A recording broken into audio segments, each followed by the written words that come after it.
capacity to think and reason and to analyze and to deduct and to induct and to abstract and to conceptualize. That is as African as anything else we do. It is not a European form of thought. This kind of thinking does not belong to white folk. It is a gift to the African people as well.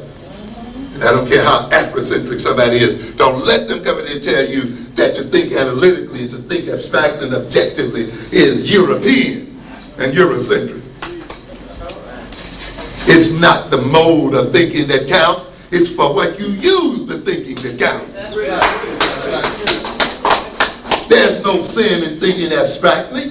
There's no sin in thinking conceptually. There's no sin in thinking objectively. The sin is in what you're using this thought to achieve. If you're using it to damage African people, if you're using it to maintain the oppression of African people, then you're misusing it. And if you're not using it such that it maintains the oppression of black people, you're also sinning. I don't care how spiritual you feel. Okay? Because we are about more than spirituality. What is spirituality anyway? You hear people say it, use and throw the term out all the time. We are spiritual people. It's about spirituality. What is that? How are people fed? How are people clothed? Why do we throw away a whole half of our brain? For this reason. There's no necessary contradiction between being a rational and logical thinker and being spiritual. It's not either or. You're not in a situation where, well, if you're spiritual, you can't think. You can't reason. In fact, a truly spiritual person is a clear thinker. A truly spiritual person is an enlightened person. A truly spiritual person is a knowledgeable person. A truly spiritual person knows how to use their thought processes, and they have mastered their thought processes and the other capabilities in their personality and know how to use them appropriately. That is the true test of spirituality, not some blind bumping your head on the floor and praying and kicking over benches.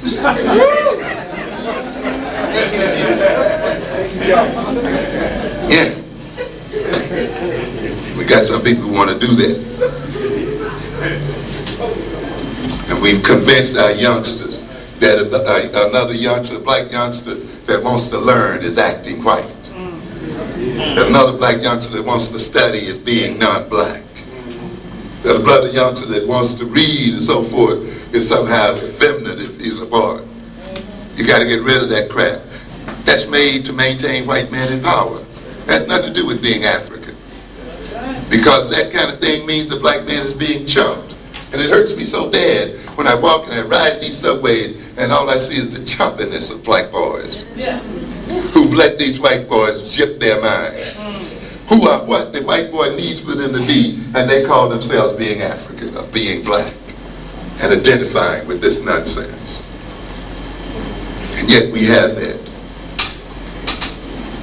And so we see the schools not teaching our children personal skills, the skills of how to get along with each other, not developing the intellectual skills or the academic skills or the occupational skills and learning skills and so forth. If you're going to do a black curriculum, you've got to have thinking skills in the midst of it. You got to, along with the black history and the other stuff. And the other way the consciousness is falsified is by falsifying values. By making us value the wrong things. Yes. Making us desire the wrong things. Seeing our destiny in the wrong sort of way.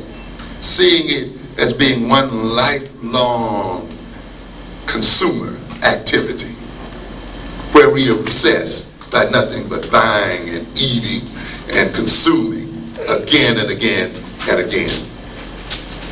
Making us think then our purpose is to be the servants of other people. What then is an African-centered consciousness based on this situation? It's a consciousness that's based on relevant knowledge, knowledge relevant to African interests. It's a consciousness that has in it a knowledge of self as African people, a knowledge of African history and African culture, but also a knowledge of our enemies as well, and a knowledge of what they are about, because we need that knowledge to defend ourselves against them, to deal with them one way or the other. It involves that as well. And African consciousness then has the contents then that are related to the history and experience of African people, an appropriate set of opinions and self-perceptions and so forth that enhance our well-being in the world. And African consciousness is a consciousness that uses its occupational skills to feed African families and to create new jobs and other kinds of opportunities for African people. That develops its academic skills in order to develop the skills of the nation so that it can appropriately adapt to the changing of circumstances. To develop learning skills so that we can quickly learn about the changes in the universe and appropriately adapt to those changes, so that African people can remain free and liberated and self-controlling and self-sustaining.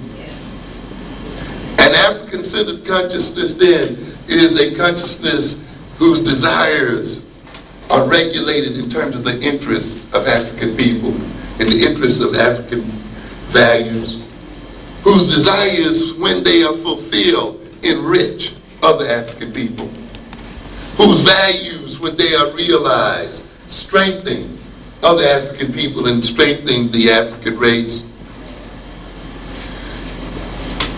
They are values whose sense of purpose is the purpose of becoming one with ourselves and identifying with ourselves and loving ourselves as people. When we then get an African consciousness based on an African content, with high levels of cognitive and spiritual and other kinds of skills that use this content to advance African interests, with values shaped by African people in the interests of African peoples, needs that when they are fulfilled are needs that strengthen and empower African people, then we would have achieved an African consciousness, an African-centered consciousness. And to the degree that we achieve an African-centered consciousness, and to the degree that consciousness is a power, to that degree we gain power over ourselves. To that degree we gain self-determination and self-control. To the degree that the values we produce and the values we pursue are values produced by ourselves and values that are related to ourselves, values that are not produced by white folk, values and desires not produced by white folk. To that degree, then, we escape their ability to control us, because they can only control us by controlling the things we value. They can only control us by controlling the things we desire. They can only control us by controlling the things we need. They can only control us by giving us a sense of purpose that's valuable to them. But the day the sense of purpose becomes a sense of purpose we have created out of our own selves, the values are values that come from us, the needs are needs that have been generated by our reality of the people, the desires are the desires that are befitting to us as a people. To that degree, whites lose control and power over us. To that degree, we regain possession of our mind. To that degree, we exorcise the demons that now possess our bodies and minds. And to that degree, we become the equals of any other people in the world. And we can stand shoulder to shoulder and face to face to any other nation of people in the world. We have not been created to be the servants of other people.